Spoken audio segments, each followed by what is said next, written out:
Let's get a commentator's view now of the men in the middle. We've brought Guy Mowbray to his beloved Bootham Crescent, home of York City. Guy, the BBC television Match of the Day commentator, has some interesting views. Guy, you talk about football and footballers and managers and referees all the time, as they're getting things right, as they're getting things wrong. In your heart, are you sympathetic to referees or are you critical? Both. I think in my heart I want to be sympathetic. I see the referee and the commentator's job in a way as linked, as similar. If the referee's having a shocker, it ruins your day, you notice him. Ditto the commentator, particularly on television. If they've had a good one, they won't necessarily get a lot of praise, they just won't be noticed. But you'd notice them if they weren't there.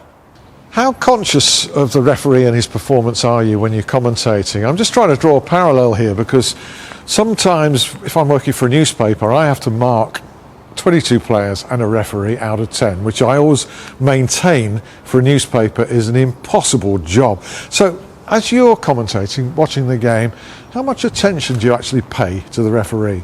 Yeah, as the game grows, I think you get more conscious about him. You might realise after an hour, I haven't mentioned him yet, he's suddenly the first yellow card will come out and you'll think, 80 minutes, first yellow card. That's when you start to notice him.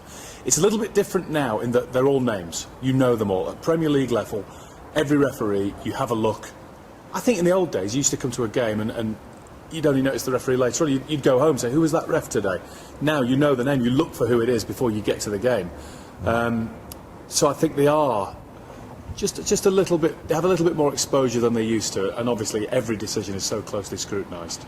And you follow the track record of a referee when you're preparing for a Match of the Day commentary. You do. Not just looking up the teams and them. You look at the last time he was reffing at that ground, if there are any trends. I don't know why we do it actually. I think it's just for a statistic to throw in if it becomes a quirk, if it becomes necessary. Because to imply, well, he's, for sake of argument, refereed Manchester United the last 10 times and the last 10 times he's refereed them, they've won the game. Well, it's Manchester United. The likelihood is they probably will anyway. So I don't think we can do it, just take the stat as read, because all accusations of bias can come from that. But it is interesting to follow a trend sometimes. And just to find out if he's a little bit card happy one season rather than another. Some referees, you tend to find that a lot of yellow and red cards kind of before Christmas, and then they'll tail off a bit. Some are the other way around. They're humans. Let's not forget. They'll have good days, bad days. They'll be in strict moods and relaxed moods, and you've got to catch them on a good day. Are they having enough good days? Well, yes, for my money. Yes, overall. But like anything else, like playing, like coaching, like commentating, there is always room for improvement.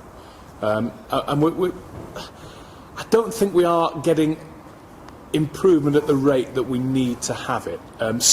I feel a little bit sorry for refs and officials in that, because of the number of cameras, every single decision is scrutinised to the nth degree, because of 24-hour sports channels, because of the nature of specialist sports channels that can debate the game for 2 hours afterwards. Everything is being looked at, almost I think to too fine a detail. The guys have still essentially got their fitness, their eyes and a whistle. That's pretty much it. And I'm sure we'll come on to the subject of technology. It is being used. It needs to be utilised a lot more than it is being done. Because at the moment it's used against the referee. Should it be used for the referee? Both. I had a meeting as part of a group at BBC Sport with Mike Riley earlier on in this season. And again, we asked the question, why can't referees come out after the game and explain the decisions? And I think one of the reasons he gave for it was because we'd always be picking them out when they've done something wrong. I don't think that's necessarily the case. Yes, we do ask for referees when there's been a major incident, but I don't think it would harm the public, I don't think it would harm commentators, I don't think it would harm the clubs. It doesn't even have to be an on-camera interview. I think just a statement. The likes of yourself, me, could talk to the referee after the game, just ask him that decision there, what was it? And the explanation would make a lot of people, I think, quite quickly go, oh, okay, and people would have a better understanding of the laws of the game, and maybe take it upon themselves to, I'll have a look at that, see if he's right. I think we could all do to have a little bit more understanding of the laws of the game, which they, let's not forget, have studied and know absolutely verbatim. Players and managers are often exposed for not knowing those. No, and sometimes it happens to commentators as well. Of course it does. No, there are certain... I remember commentating on the Sunderland-Liverpool game. I was there. A few years ago when the ball went in off the beach ball. Yeah. And nobody really knew. I'll give credit to Daniel Mann from Sky Sports, who was absolutely all over it. And it just happened that he'd read it a few days before. And even the wording there about a foreign object on the pitch interfering, it's worded as though it is an individual. But it was put in the law for pitch invasions, for somebody being on the field when they shouldn't have been. It wasn't for a beach ball thrown from the crowd. So I had sympathy for Mike Jones, who isn't a referee I have a lot of sympathy for a lot of the time. But I had sympathy for him on that occasion because... his brain must have been going all over the place. It must have been scrambled. I mean, you were doing Match of the Day. I was doing live reports for Final Score on that game. I had a somewhat lower elevation than you, and it seemed to go through a thicket of legs, the shot from Darren Bent, and it took, for me, a normal deflection, albeit that there was a beach ball floating around in that goal. It was incredible. And to see things now, I mean, you just mentioned a forest of legs. Corners. The pulling, the pushing, the tugging now, it's growing more every year. Now, by the letter of the law, that's a penalty every time, and referees have to referee differently. The laws don't actually make any allowance for that, but referees have to. They absolutely have to. I used to be of the opinion, when I heard the argument there'd be 15 penalties every match, good, because it would soon stop. I'm not sure, actually, when I think about it properly, that is... something that you can put in. I think referees do have to be a little bit more certain when it's in the penalty area. I don't think you can give something just for somebody grabbing a hold of somebody. Sounds wrong, doesn't it? Because it's a foul. And if a foul takes place in the penalty area, it's a penalty. But there are so many little nuances the public aren't aware of. Let's talk about all the replays, because even after 3 or 4 replays from different angles, you're sometimes not sure. No. Studio pundits aren't sure. Well, I mentioned technology, and we need to use it, but we need to use it properly and not just casually say, technology will solve everything. I think, again, we've seen it used in cricket a lot, and it's slowed down, and it's frame by frame. But even now, there are some decisions with catches that you can't be sure that he's caught it cleanly or it has actually grounded before he's got it in his hands. And it's exactly the same in football. There's a lot of people now with the advent of Twitter and other social medias who are putting freeze frames of a tackle. There you go, that's proof, that should have been a red card. You can prove nothing with a frozen still. You really can't. You have to take into account all manner of things, the conditions, the way the game is developing, where the ball was. There's so many things you have to look at that still does not prove 100% at all. So we have to be careful how we use it. So much of technology is used against referees. Should it be used for them? I firmly believe the fourth official's duties should be up somewhere near us on the commentary gantry with a perfect view of the game and with a feed with replays as well, and hearing my director's feed and also being able to have a live discussion with the referee. They always talk about a team of officials now. That's the way it is. It's not just one referee. He relies on his assistants. He relies on the fourth official. I think the fourth official's duties now, important though they are, could be given to a fifth official who's maybe a little bit lower on the scale. For sake of argument, somebody who's not quite fully qualified and is at conference level perhaps, who could have that job at the higher levels of the game, keeping order, keeping admin, holding up the board. And the fourth official, who, let's not forget, is a fully qualified referee, right at the top of the scale, can be up there, not actively making decisions. It's still up to the man on the ground, but when the man on the ground needs a little bit of assistance, or when he feels, and if they're working together that often, there should be a tight group, there should be no jealousy, professional jealousy, or infringing on what he's doing, but just that little bit of assistance. Yes, you got that right, but you've got to give him a red card as well. And I started to form this opinion around the World Cup final of 2010. I've spoken to Howard Webb about it several times, and Nigel de Jong, the Dutch player, clearly goes in, studs up on Xabi Alonso in the horrible bad-tempered final which Howard was on. He couldn't. Nightmare for him, wasn't it? He actually handled it superbly well for a rotten game. It's the Dutch players who should be once accountable for the fact the game was poor. Of all the games to get, who's so unlucky. Absolutely. Yeah. and funnily enough, they're playing each other again, and I'd love it if they gave him that game. I think that would be wonderful, wouldn't it? But he couldn't be sure. He saw it was a high boot. It's a free kick and it's a yellow card. There was a player in his way. He didn't know it had been planted with such force that it was essentially a karate kick. It was a straight red. Now, he had a Japanese fourth official, I believe, who wouldn't have had a great view of it either. If somebody had been up there to say, you've got that right, Howard, but you've got to send him off, then that's done, and that would take no time at all. The speed at which replays come in, yes, you can't sort it for everything because of the flowing nature of the game, but when he's awarded a free kick and the game stops, just for a bit of clarity, I don't see any problem with that whatsoever. Handballs are another thing. There was an incident just last Tuesday, actually, at the Manchester United Hull game, when David Myler of Hull went into a challenge on Adnan Januzaj and appeared to stamp on him. I say stamp, it was more of a tread, but he wasn't in a hurry to take his boot away.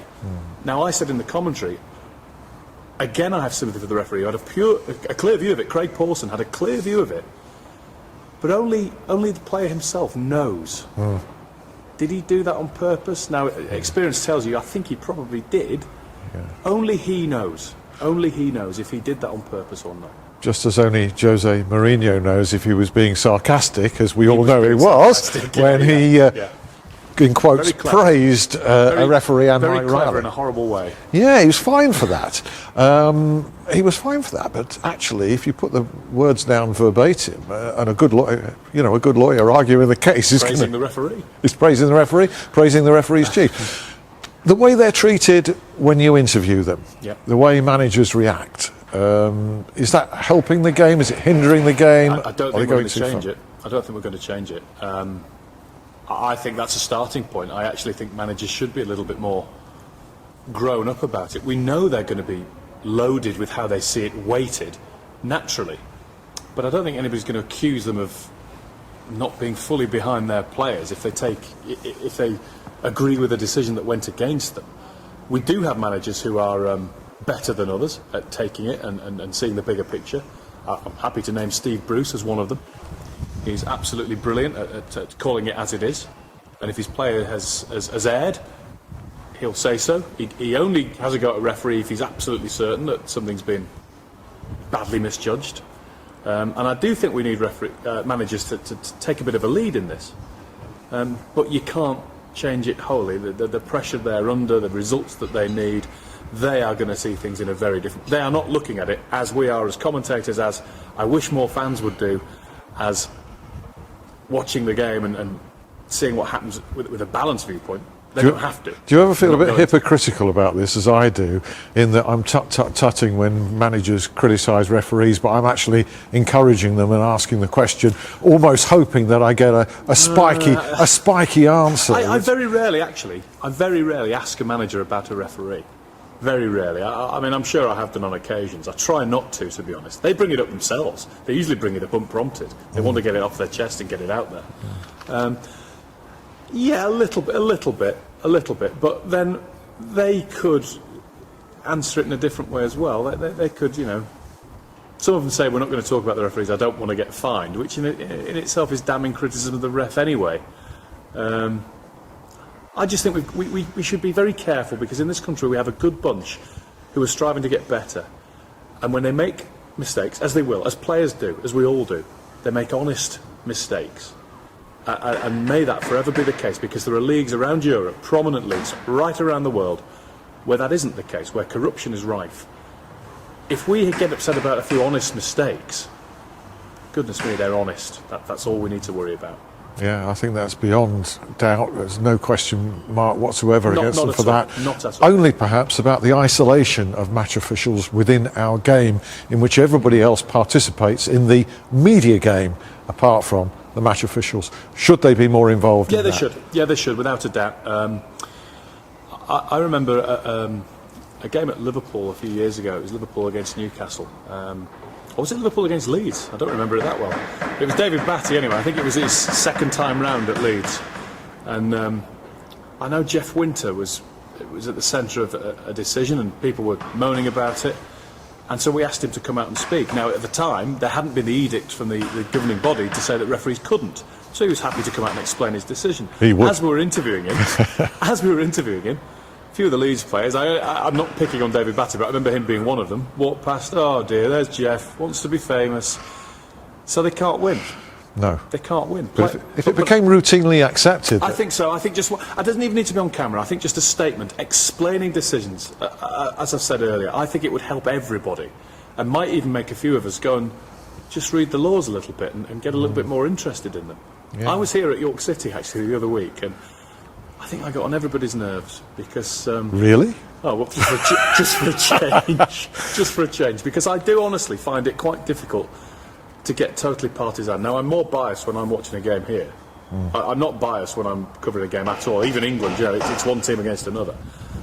But, you know, I pay for my ticket and, yeah, I suppose a little bit loaded with some things, but compared to the people around me, I've never heard so much nonsense spoken. You know. Yeah. We always get them, don't we? The worst referee, what are you doing, ref? And I was sitting there with a friend of mine who's not a York fan, and we were chuckling away and just saying, he got that right. He got that right, but...